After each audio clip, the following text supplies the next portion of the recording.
Welcome to Elevated Sports. I'm Kyle Johnson, I'm Billy Mock. and today you shall receive your weekly MLB offseason update. Correct. Brought to you by Tampa Bay Rays fans. Tampa Bay Rays fan club, that's us. The G-Man fan club. Yes. We normally have a Rays specific video every week, but not this week. We're going to talk MLB, and then we'll have our little bit of Choi Joy at the end. So stay tuned for that. But the arbitration has kind of come to an end. You have teams re-signing, getting dealt off in our arbitration, and a lot of trade rumors going on. First of all, I want to get this one out of the way. Ryan Zimmerman, Mr. National, the very first draft pick in the entire Nationals organization, finally won his World Series last year, just re-signed with the Nationals yesterday. 1 year, $2 million.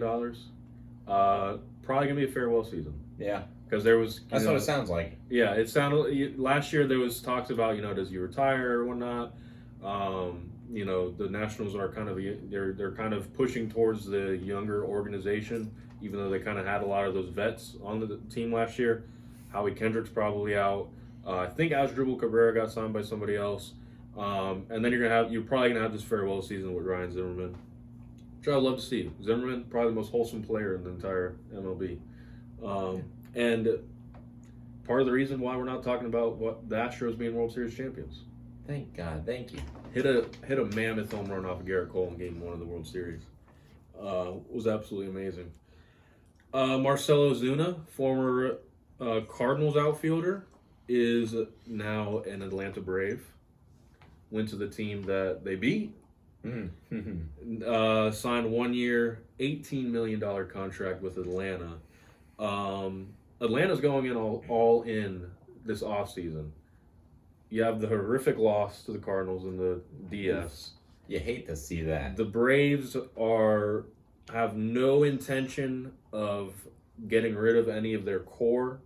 They're going all in at that, East Division crown again this year.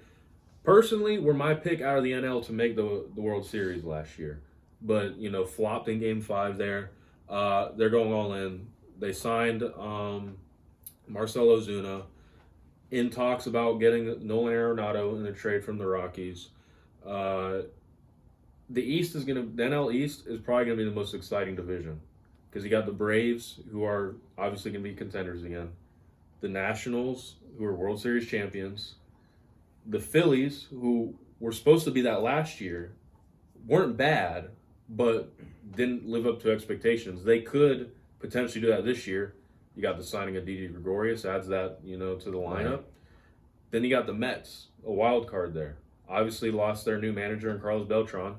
Just signed a new manager. Luis Rojas has been coaching in their system for 15 years. Was their quality control coach last year. Don't know what that means. But he's their new manager. And I haven't seen one bad thing about him. Mets fans seem like they're happy about him.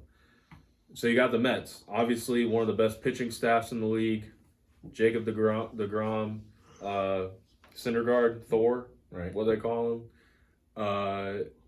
I think the Mets are going to be in contention. They won 86 games last year. And then the Marlins. I don't know what's going to happen with the Marlins. They have made some moves, though. They seem to be pushing towards something. I don't know, 70 wins? I don't know. I think the NL East will be competitive this year. That'll be fun. Then you got Mookie Betts. Yeah. Red Sox. We're Rays fans. We don't like the Red Sox. We don't like Mookie Betts. If he wasn't on the Red Sox, I'd like him. He's a good player, 5-tool player, potentially in a trade to San Diego. There, I did see some other potential landing spots for Mookie Betts, but the Padres make the most sense. They have the money for him. They're trying to beef up that outfield. Obviously, they got Tommy Pham from us. The Dodgers are also in talks about that. The Cardinals also looking for an outfielder. Could see a trade there, although the Cardinals are trying to get in Arenado as well. Not sure there. I don't think he's gonna be on the Red Sox that comes from training though. I think he does get dealt to somebody. Good. Francisco Lindor, shortstop for the Indians. Dodgers are trying to get him. Would make total sense. They don't really have a solidified shortstop right now. Chris Bryant, third baseman for the Cubs. He's another one because the Braves don't really have a third baseman right now. They're going for Arenado. They want to try to get Chris Bryant. Those are just kind of some of the trade talks going on right now. Not really much free agents left. So we'll see what happens with all the trades. We talked about the sign stealing scandal last week. Alex Cora, still no punishment on him. Astros are looking to get Brad Osmus, former manager for the Angels. There's not one Astros fan that likes this rumor because he wasn't a great manager. So let's hope he goes there. But yeah, and I don't know what the Red Sox are going to do about their managerial situation. No. So they'll figure something out. I don't know. That I actually would like that. I would like that. I don't know how he would do, but I mean, Big Papi's Big Papi. I can't wait to hear like more interviews in his Dominican accent. Yeah. That would be splendid. Oh, and Starling Marte, center fielder for the Pirates, is also on the trading block as well. So we'll see what happens.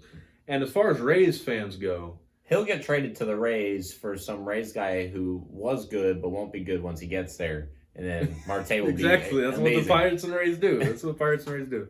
We appreciate you, Pittsburgh Pirates fans. Yeah. Now there has been recent rumors of a Yoenis Cespedes trade with the Rays. I personally don't like it because this offseason we've made moves for outfielders, DHs. You got Yoshi, you got Jose Martinez, you got Randy Arozarena that we just got. Dealt off Tommy Pham, lost obviously on Garcia, but we still have a solid group of outfielders, Kevin, DHs. Our outfield and Renfroe, we got him as well. That's true. So I don't necessarily see the need to get Cespedes. I don't think he necessarily fits into our organization. I think if they do try to make a deal for him, it's going to include one of those guys, right? Outfield DH type guy. And Starling Marte is in talks about like a 3-team deal with the Mets, Pirates, and Rays. So we could potentially see a trade for Cespedes or Marte. Both of them are outfielders. Don't quite know where the Rays would go with that move. How about getting a catcher? That's what I want them to do. I'm like, let's trade for a catcher. Zunino, he's not the guy. No. He defensively, yes, but in an AL East that is loaded with talent. Yeah. Especially with a team like the Yankees that is going to be dominating both sides of the ball. Exactly. That's what you need. Let's get a catcher. That's what we need. So that's really it for MLB right now.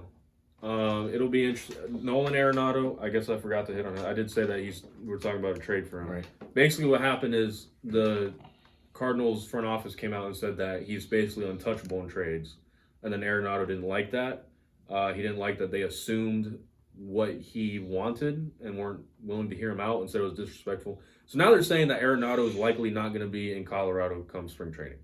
So there's likely to be a deal there. I think the Braves make the most sense. Do they have the money for him in the long term? Not sure, because you're going to want to keep Acuna, probably Freddie Freeman. You just signed Ozuna for $18 million.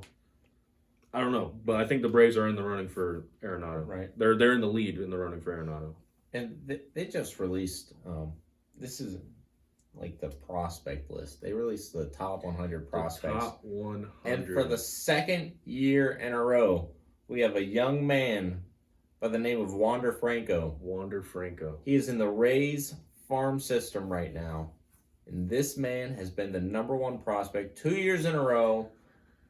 More than likely, he's going to play in the majors at some point this season. I personally am excited. In his debut, if he debuts at home, he needs to debut at home. I want to go to that game. I want to be there. And speaking of Wander Franco and shortstops, you just had the Hall of Fame voting this week. Derek Jeter was a Hall of Famer.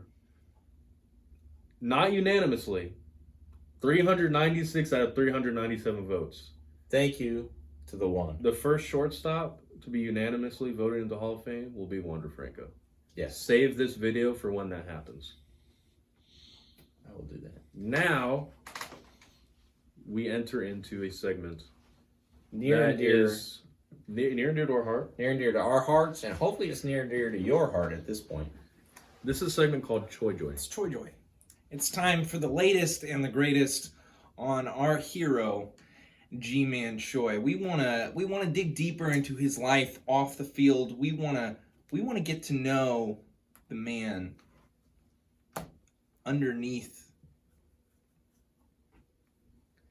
So if you're anything like me, you lay awake at night wondering what kind of lotion G-Man Choi uses.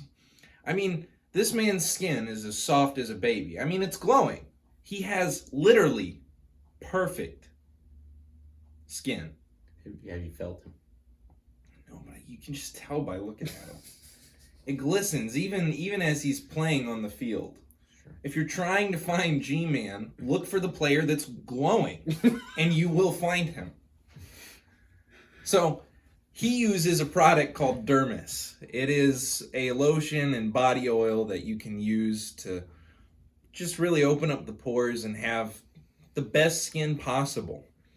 And if you want to look like G-Man Choi, give that dream up, because nobody will ever be worthy of looking like G-Man Choi except for G-Man Choi himself. But in his most recent post where he was promoting Dermis, I commented, and he once again responded. Yeah. We're building this line of communication. Me Through and G-Man. Instagram comments. Yeah.